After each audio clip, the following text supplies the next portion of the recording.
All right.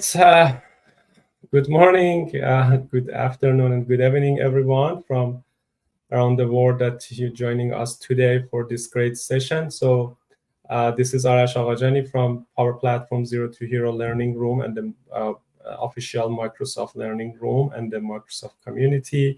So, today we have a great session, and we uh, host, and we have a special guest, Ollie Sinclair, and he will talk about Power Automate's process mining feature. So it's exciting things that I'm actually interested to know more about the process mining feature in the Power Automate. So thank you to joining us today, and let's get started with our introduction, the Microsoft Learn introduction slides. So, as I said, we are a Microsoft Learn learning room, official learning room. So, in Microsoft Learn, in addition to information and educational content, there are also great tech community. The Microsoft Learn community is a platform where learners can network with experts, access updates and discussion via the Learn Hub, and enhance skills through interactive learning rooms in a diverse and inclusive setting. So Power Platform Zero to Hero is one of Microsoft Learn's learning room, which has more than 100 members, and we are sharing the latest information about Power Platform in our learning room, and also conduct this series of sessions for Power Platform enthusiasts. So please bookmark this to link aka.ms/Microsoft Learn Community to access to all the Microsoft Learn Community resources, and also to join us and our learning room, so you can access through the aka.ms/Power Platform Zero to Hero. So there is a code of conduct here. So Microsoft is dedicated to empowering every person all around the world by sharing knowledge, events, and more. We empower people worldwide by sharing knowledge and events like Power Platform Zero to Hero community. We respect everything, diversity and dignity, and expect the same from you. Please follow these standards and help us create a safe and welcoming space. So before we begin, a few important notes here. If you have any question during the presentation, feel free to type them in the chat box. We will have a dedicated Q&A session toward at the end. It should be around 5 to 10 minutes. This session is being recorded for those who couldn't join us live, and will be available shortly in Power Platform Zero to Hero YouTube channel. Okay, that's all at my end. So without any delay, I will hand it over to you, Ollie, and start your presentation by introduction and introducing yourself. Let me put you at the stage. Hello. Hi, Harash. Hi. Thanks very much for giving me the opportunity to jump on. Massively appreciate it, and really good work with what you guys are doing. I think this community is very important. So I'm really happy to help out. Yeah. So today, what I want to take you guys through is it's not a new feature, but it is there are new elements to it. And it's all to do with Power Automate's sort of process mining feature. It's been around for only a little while, and it came through from a bit of an acquisition. Surprise, surprise, from Microsoft. We got a bit of an acquisition. We love the functionality, so I think somebody somewhere said that needs to be in Power Automate, and it was from a previous technology stack called Mineit. Which has been around for quite a number of years. So it's not like this is completely new, and it's not been tested in the wider stretches. This is a fully fledged piece of functionality that's got quite a lot of history, but it's kind of new for Power Automate, which is really good fun for us. That's really good. Yeah, thank you. Good luck. Great. Okay, no problem. So, yeah. So let's start really with the beginning. A couple of slides to run through. What you can see on the screen here is, and you may have seen some of these things before, where if you can click on the left image, you see that the path is going across to the left, but actually there's a secondary path that people have actually created through walking a different way. They actually need to get to the right, and there is no path there. Now that's a really interesting concept, and a lot of people talk about it around user design versus user experience, but it actually means a lot when we talk about processes. And on the right hand side, this is a very of control to stop larger vehicles to and froing, but actually, because of that restriction, because of that gate and control, people have taking around the side. So as you can see, this is supposed to depict the fact that processes that we've got a good experience with, and we think we know what's needed. When users come along, when it's actually working in practice, unexpected elements actually will appear, and that may be through different motivations, or it may be through the fact that crossing a gate is going to take a little bit longer. If I'm on my bike, I could just go around the side, and there's no problem, right? So this is a fundamental, interesting point, which does stretch into business processes. And that's really one of the key elements of why we've got process mining, is to understand the effort,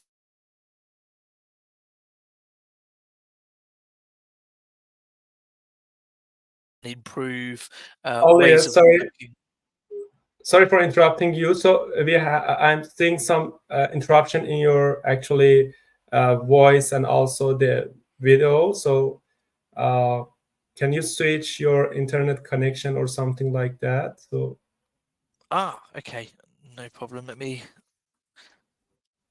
see if I can switch this. it's low here. Let's see what I'll try and do.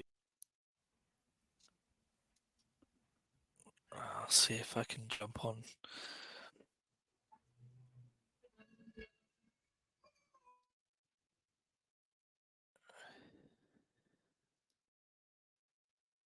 Let me see if I can switch to a different connection. The sound was good, but the It image was the is video. delay, right? The video. Okay. Let me just see if I can switch over.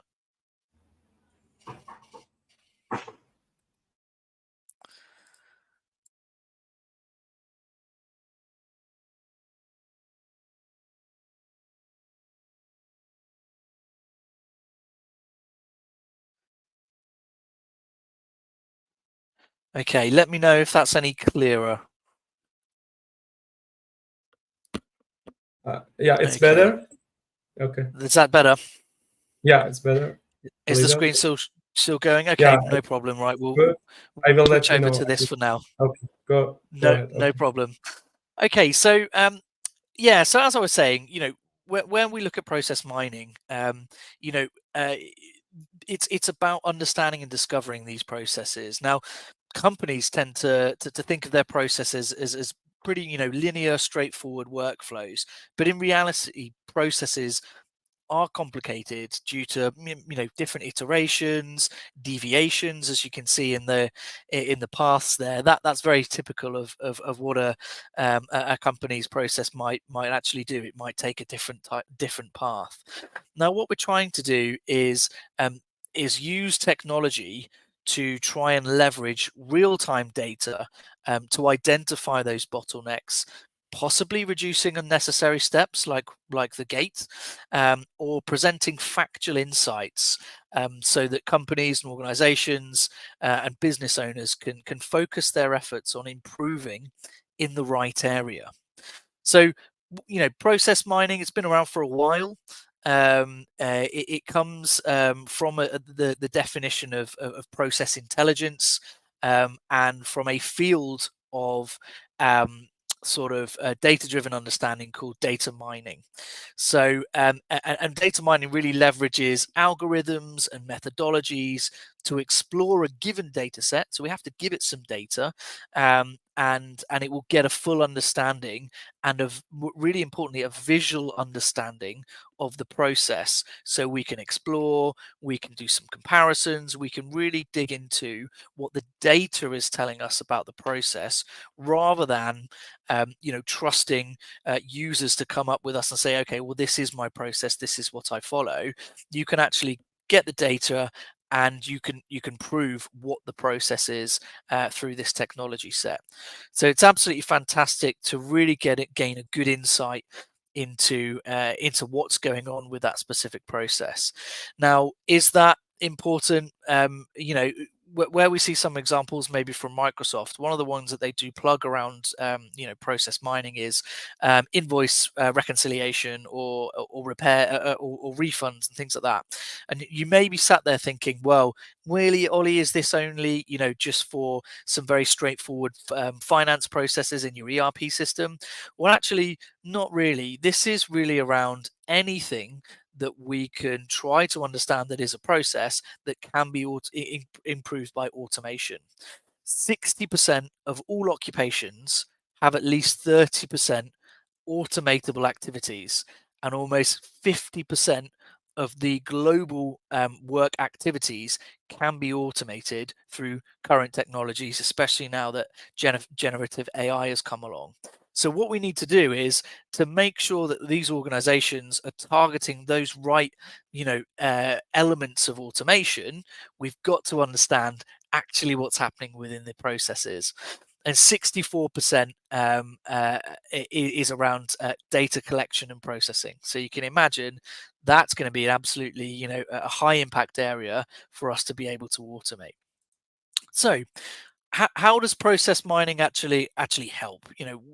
How can we put this into maybe a customer contact? Well, as I said before, identifying bottlenecks and inefficiencies. This really will show, what process or what stage of a process is taking a long time, which stages have been repeated most often, and it can prioritize where to improve that area. As I said before, visualization is absolutely critical, because you can actually see your process through your data and it will visualize those areas. It can then highlight some of those touch points that maybe just looking at the data, you're just never going to know. Certainly, measuring and monitoring KPIs is huge. It can measure the efficacy of the process overall. And if you are setting it up in the right way, you can continuously feed different sections of data and keep that data refreshed. And then your process mining sort of analysis can be refreshed as well. And therefore, you can keep up to date with how effective your changes may be to your process and how effective that has impacted the process itself. Predicting and preventing issues is huge. Process mining can really identify the patterns and anomalies in the customer processes or any of your processes. For example, a customer's behavior associated with the likelihood of churn. So if you are, if there's a certain way and pattern in which you're interacting with your customers, which actually means that they're less likely to interact, you can understand that and you can have a look at those anomalies. And then optimizing customer experience. This is absolutely key. You can optimize the overall customer experience if you know there are certain avenues which maximizes the usefulness of the interaction between the customer and yourself. So there's some really good stuff that we can get out of process mining. Now, I work for a company called Crimson. We're a UK a partner. One of the specialist areas that we work in, one of the verticals we work in, is housing associations. Now, one of the things that's cropped up in the past couple of years is around the inefficiency of reporting damp and mold.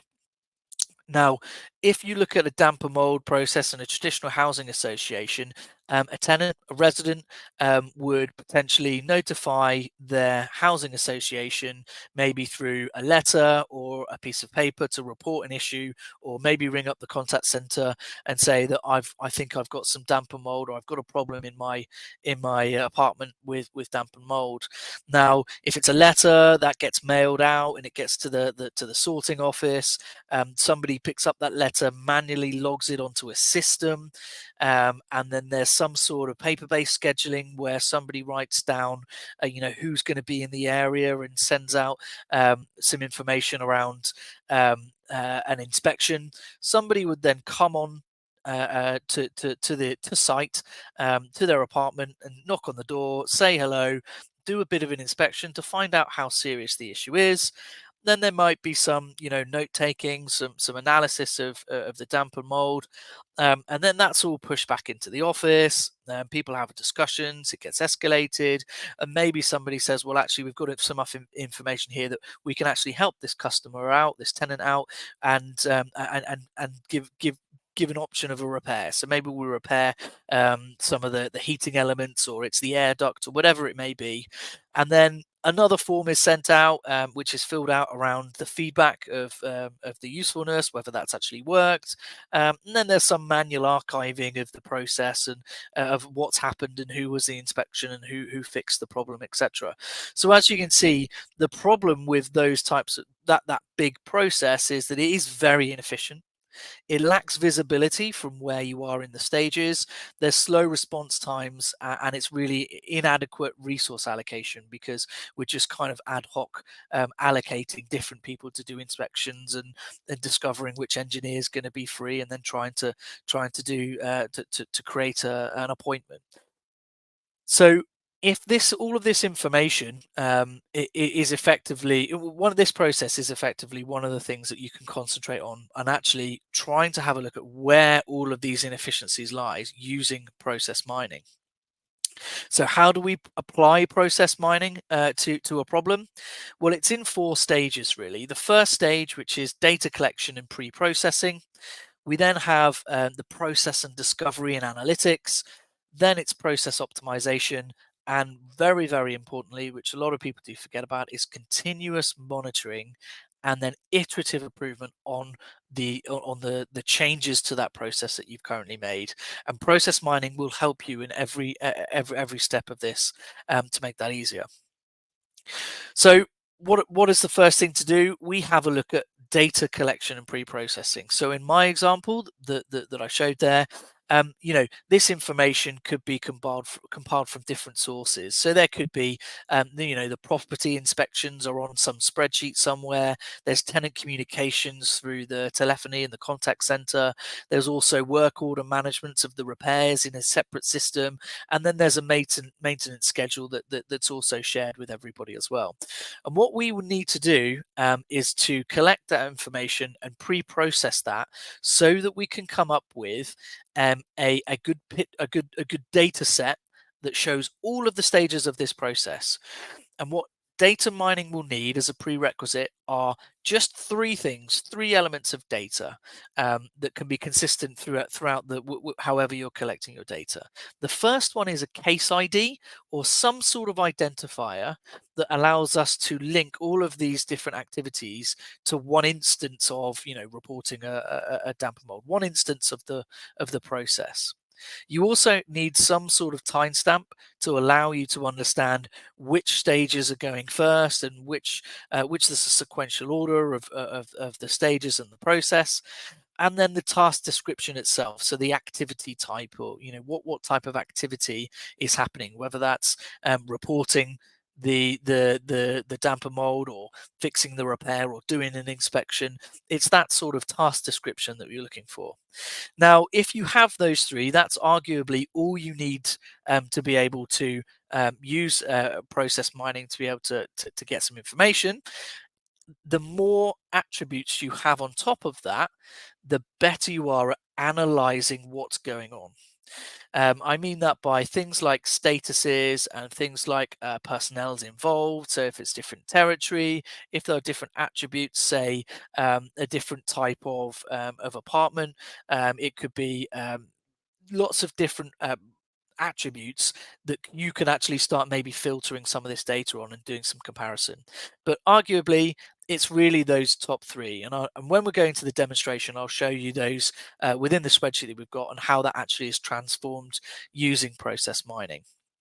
So once we've got that data in a solid place, it is then the area of process discovery and analytics. And this is really where Power Automate's process mining becomes super powerful. We can chop and change data. We can use the tools to extract the process model and compare it to maybe a defined, what the process should be versus what's actually happening in reality. We could have a look at variations on that process, and it really allows you to analyze the models and identify those areas for improvement. And that's really the key to process mining, is finding out those golden nuggets that allow you to increase the performance of that process. Now, once you've identified that there's a bottleneck, there's an inefficiency, that's the first part. What you have to do is understand, well, let's do some root cause analysis. Let's work out why there is a bottleneck or what potentially could be causing those inefficiencies in the process, and having an idea around how do we optimize that. Is it the ability to have a self-service digital portal for your tenants in my example, or is there something that we can do within the contact center? Is there some automation that we can use with Power Automate? So there's lots of different things that you can look at optimizing the process, and then finally making sure that once that has been optimized, we go back right to the beginning and have a look at where our data is coming from. If it is a new system that we've implemented, or if we've enhanced an existing system, we can consume that data again and the process starts again. We look at that data, we push it into process mining, and then look and try and find the bottlenecks. Has the efficiencies improved? Have we created another inefficiency? There are situations where you may be looking to optimize a process. You think that might work. You push it through the process again of discovery, and you've actually potentially made something worse or discovered something else. Well, that might not have been the actual root cause of what was causing the inefficiency in the first place. You're not going to be able to know these things unless you do this process and get the data from your systems. So that's really where we are in terms of what process mining is, a scenario in which we can actually have a look at. So what we're going to do now is I'm going to jump on to Power Automate and actually show you a little bit of a Blue Peter moment. I'll show you how the initial data consolidation works, but then I will actually show you something that I've created beforehand in terms of the results of what comes out. So let me jump on to Power Automate. So hopefully you guys might be familiar with this area. This is Power Automate. Down on the left-hand side, we've got something called process mining. And what we need to be doing is creating a new process mining task. So the first thing to say is I'm going to be going through process mining today. There is another area of process mining called task mining. Now, generally speaking, process mining is really where you have a kind of an overall overarching process. There's a start to an end, there's multiple stages, there's potentially multiple systems, there's multiple actors doing different things, and we want to know the efficacy of the full process. With task mining, that might be slightly smaller. Say there's an element of your process that you would like to deep dive into, maybe do a bit of root cause analysis after the initial process mining. Well, task mining is fantastic. It uses the same technology as robotic process automation and effectively records a user screen and then performing a specific task, and you can record that with maybe your whole team, a whole organization, a whole department that does the same specific task, and then you can use those recordings to again build up a picture of what that small process or that task is doing, and really getting to the minutiae detail of what the efficiencies can be made. Today, we're just going to look at process mining and the overall process. So what you need to do is give it a name and a description. And what you would need to do is we would be importing some data. You've got your two options here. you've got either from a data flow, or you can connect to Azure Data Lake and connect your data that way. If you are, for example, in an enterprise world where you've got a lot of this data already stored in your warehouse, you can actually go grab it from your warehouse, transform it how you need to, and start using that information. So I'm going to use data flow. What you do if you are, and this is slightly new to process mining, where we've got the reporting side, where we get the visualization and some of the mapping, the online version uses a Power BI workspace to allow you to connect to all of that. So we will be choosing a Power BI workspace. If you haven't got one already, don't worry too much. You can just create that, but you do need Power BI licensing for that. What it will get you to is this next screen, which is really, really important. And hopefully for people that know Power BI and Power Query, this is very, very similar. So this is where you can specify your data sources, just like you would do within Power BI. You have got your, a lot of connectors that you can connect through, and you can also obviously have data flows through Power Platform. I would be loading a specific Excel file here, and what I'm going to show you is the Excel file that I've gleaned from my example.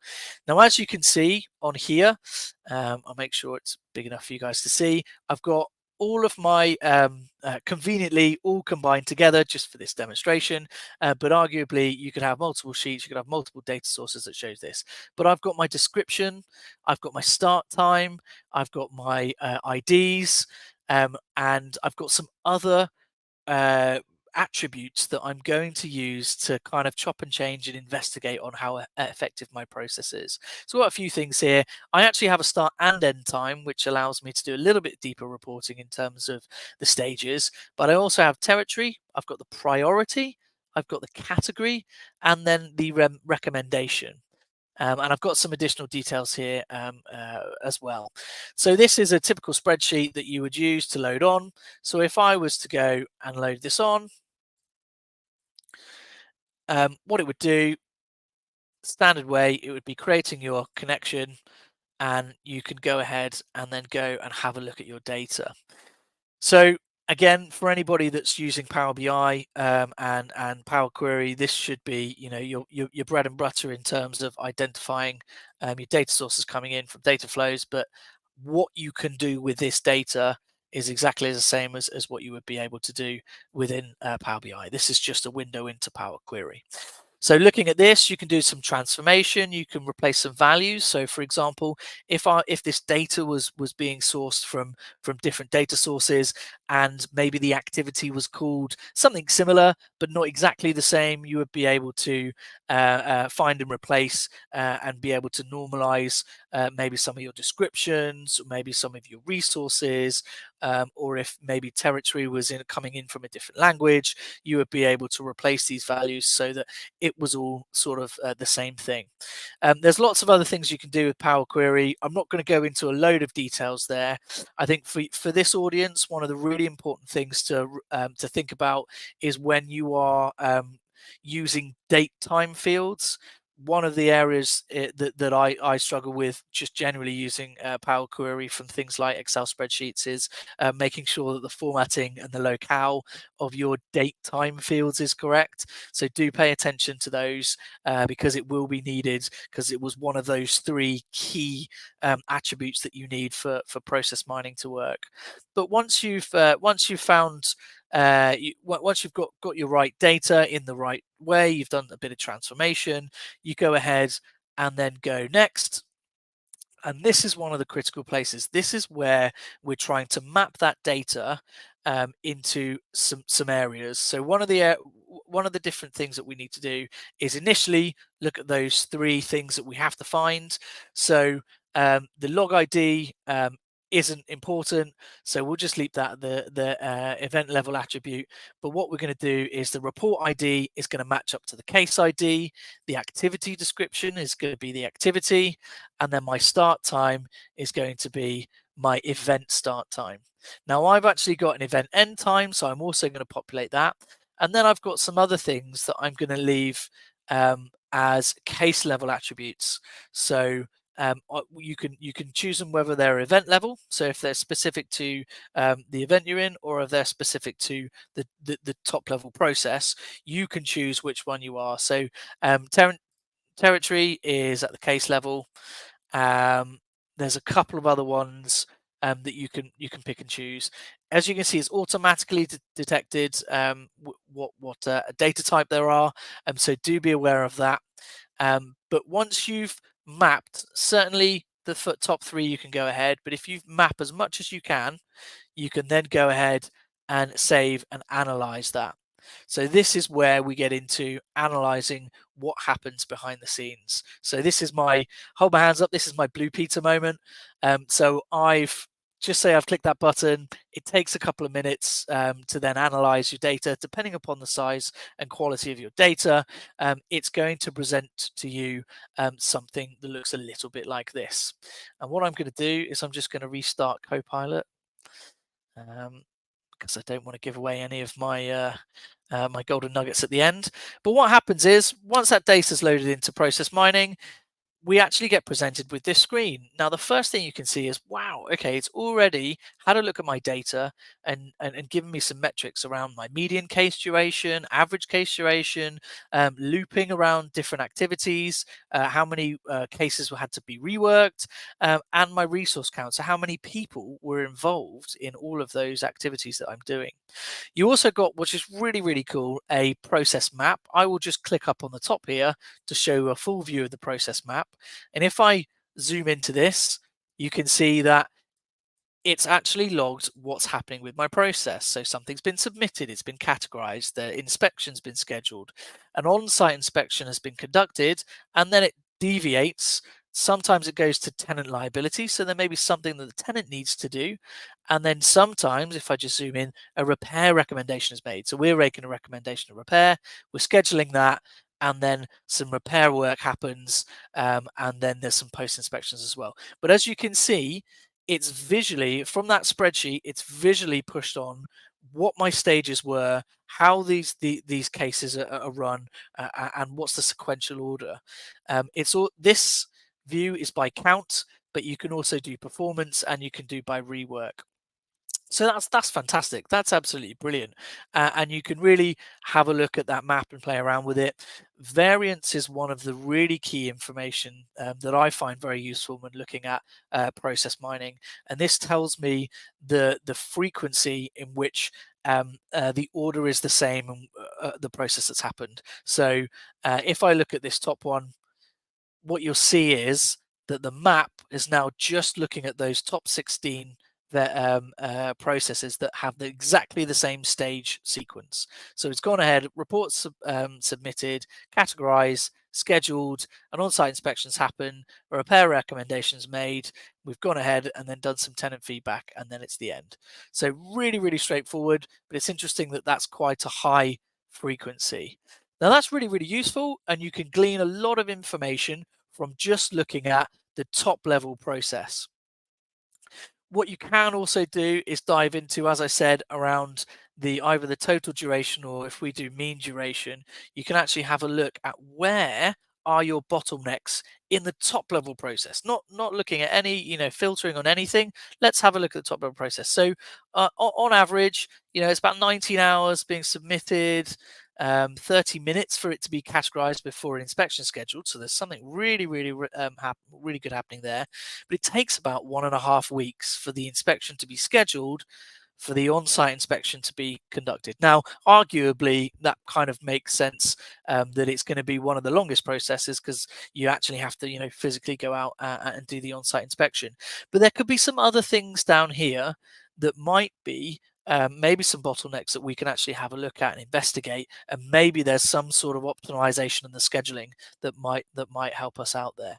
But what we can see there is immediately you've already got a lot of stuff that you can have a look at, and you can investigate, you can find out what's going on. What we also have in this report is the filters. Now the filters are really, really useful for chopping and changing different types of data.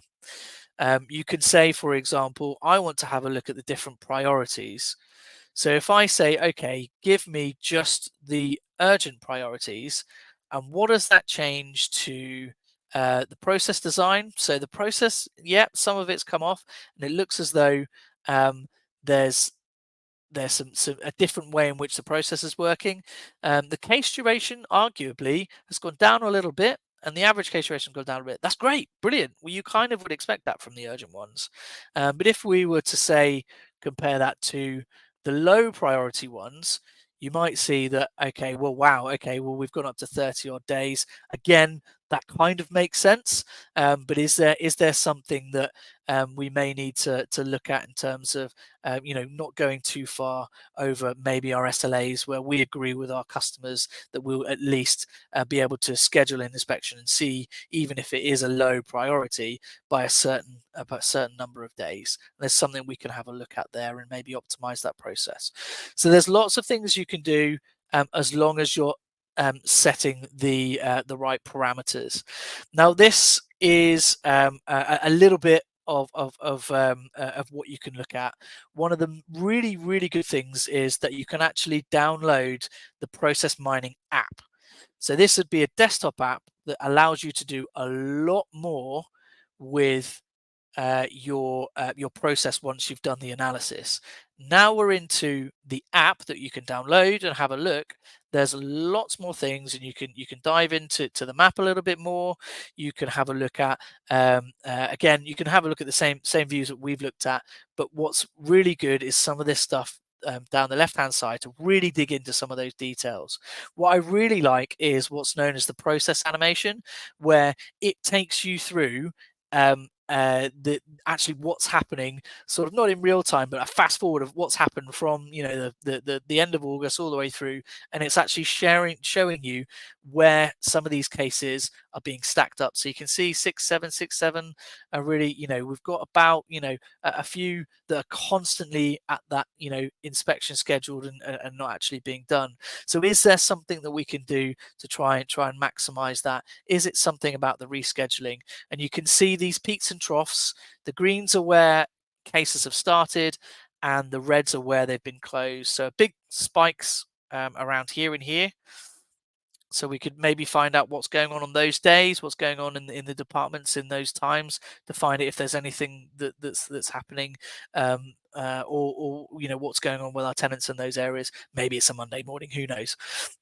So that's one of the really, really useful elements. There's also a lot of statistics that are gleaned off of this.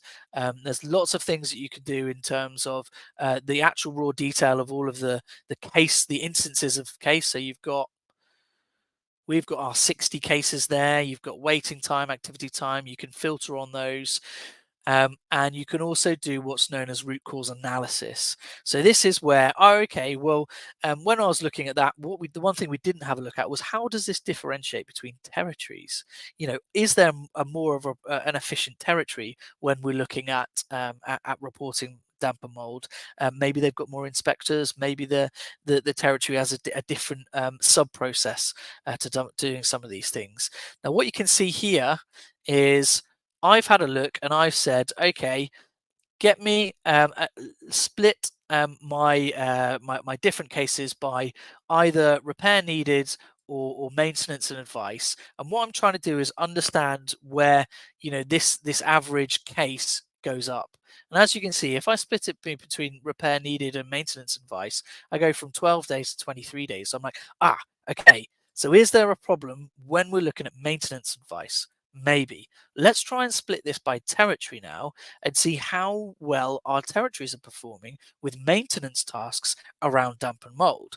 So I can go in there and I've split off Brighton and the other territories, and I can see Brighton's really behaving quite well in comparison. There's something going on with both London and Birmingham, where we're over the 20 days, whereas Brighton are doing really, really well with 16 days. Can I get these managers into a conversation? Can we have a look at and really start to have a look at what are they doing, and how is it that their average case time is so much better than these other departments when we're looking at maintenance tasks? So there's lots of things that you can really deep dive into once you've mapped out that area. There's a lot more to do with variants that you can do. So this is generally speaking, you can have the variants are the different routes in which a case would go through. So looking at, say, the top level variants, 27% of cases have gone through there. But you can see that even then, it's still 3.15 weeks to get that on-site schedule done. So you can see a lot of information that you can start to glean out to really dive into those processes. And you sit there and go, well, 8% are going through 12 events. So it's reported, submitted, there's a repair, it's conducted, it's rescheduled. Okay, well, what's going on here? We're taking an extra couple of days to repair a schedule. Is that our problem? Is that the customer's problem? Is there something we can do to speed up that time and that effort? So there's lots of things that you can do within the app itself as well, once you've downloaded that from your online portal, and you can see all those processes. You can also compare different types of processes. So I've got urgent cases versus other ones, and it looks as though the tenant liability informed are the ones that eke out to me as the differentiation between the different types of paths. So is there something there that we're missing as well? So lots of things that you could do with Power Automate and the process mining element, but very much it really starts with getting that quality data correct, getting it into the system, get the system to analyze it, and then play around, chalk up the data in different ways, deep dive into different areas, and it should give you some really good highlights. As with everything, this is Microsoft. So one of the really interesting things that is happening is that Copilot is a part of this as well. So not only can you have a look at your information, why don't you ask Copilot to ask it? So I'm going to say, provide me the top insights of my data. That will work, and it will give me some insights. Now I want to identify what the bottlenecks are, so I can see, where are my bottlenecks? Where am I supposed to be looking? And what this will do, it will take the data and all the information that's been come across and give me some of those bottlenecks. And the really cool thing is, if I say, how do I address my bottlenecks? Now, this is going to then give me maybe some suggestions about how I can automate it using Power Automate. So I can create a flow to automate the process of maintenance advice. We looked at that earlier in terms of root cause analysis, and also maybe something around the low priority and getting some responses to them in a timely fashion. So Copilot is looking at your data for you and understanding the bottlenecks, and also giving you suggestions around, okay, well, how can we do this in Power Automate? How can I get this to be automated? It will then, if you click that, create a flow, it goes and creates a Power Automate flow template that you can then go get started. So this is where, really Copilot, try again, what a surprise. So Copilot will really try and be very efficient. It will give you some information and then say, hey, here you go, guys, have a look at maybe creating a Power Automate for some of that. So I know I'm going over slightly, so I'm just going to jump back to my presentation. So what was the problem? Inefficiency process, lack of visibility. We didn't know what was going on. Through the process mining, some optimization was discovered. We could do some data-driven decision making. We could enhance the process visibility. We can look at optimizing that resource allocation to get that number down, and make sure that we continue with the continuous improvement.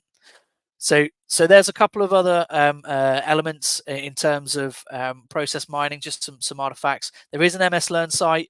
It's absolutely fantastic. I suggest go read it, have a play around with it. There's obviously the free trial. If you don't have Power Automate, go spin up a trial, have a play, and obviously any announcements come through with the process mining links. And that's really it for the talk today. Hopefully that was really, really useful. And thank you very much for listening. Oh, thank you so much. It was amazing. So I like the presentation and also the process mining feature. So I work a little with the process mining, but I didn't dip into the all of the features. So I think it's a good actually and great tools to measure the performance of the flows, the process, and also the measure the performance and also find the bottleneck. So the bottleneck is important in the process in organization, so you need to identify that. So amazing. And also the Copilot enhanced all the feature here. So yeah, they enhance together. Yeah, so I like that. So thank you so much, Ollie. So hopefully everyone that's joined to our today's session interested this session, and you like that.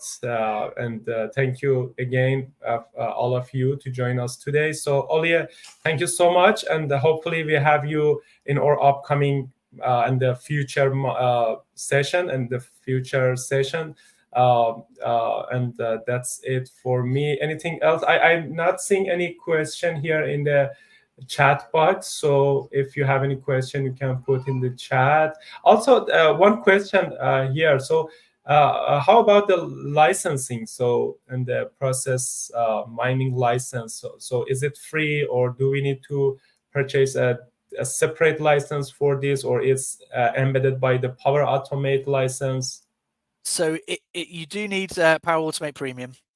So the functionality to get process mining is through Power Automate Premium.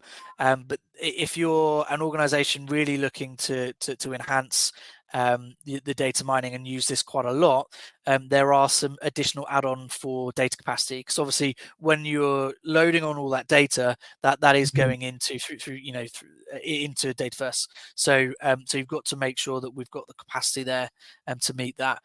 So that, I believe, I'm not a licensing expert, but I believe that the functionality is within Power Automate Premium. But there are some additional things if you're an organization looking to really jump into this area. There are some data licensing elements that you can purchase. So does it matter that it's a Power Automate per flow license or per user, or it doesn't matter? I think it does. I'm not an expert, but I think it does. I think you do need to be per user. I'm not sure you'd get away with per flow. Okay, awesome.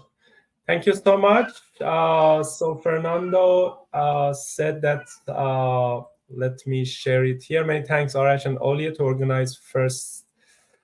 We must know, and this is a tool that allows us to know in depth our process. Thank you, Fernando, for joining us today.